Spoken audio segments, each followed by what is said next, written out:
The future of drone journalism is potentially transformational. The Google News Lab is a new team at Google focused on innovation in the media industry, and our mission is to partner with journalists and entrepreneurs to build the future of media with Google. And this space around drones is really interesting to us. We really want to help foster and support innovation in this space. We think the future of drone journalism is potentially transformational in how we think about stories and look at different angles, and there's lots of issues around it. And Google, which is a company that wants to organize the world's information and make it universally accessible and useful, is interested in ways in which drones can do that from a visual and spatial perspective. So we're really excited to be a part of this today. It's going to be challenging for journalists to figure out how to use drones in breaking news situations where you don't want the drone itself to inhibit rescue operations or the safety of people on the ground, or even the perception of people on the ground who see this flying thing above their heads. The footage is really valuable, but how can we make sure that there's an accepted norm amongst those that are part of that event to understand why the drone is up there, what it's doing that's valuable,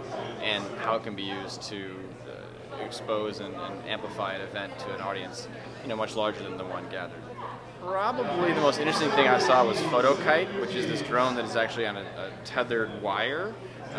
It's really interesting for journalism because you can keep the drone in the air for a long time and keep filming over a period of time, and also assign responsibility between the drone and the journalist, which I think is important and gets to that issue of how we don't freak out other people who are nearby a drone being used in journalism. So I think that was one of the really interesting things that we saw. I'd say overall, our news lab at Google is super excited to be a part of this TechRaking series and to partner with Stanford and Knight and the CIR.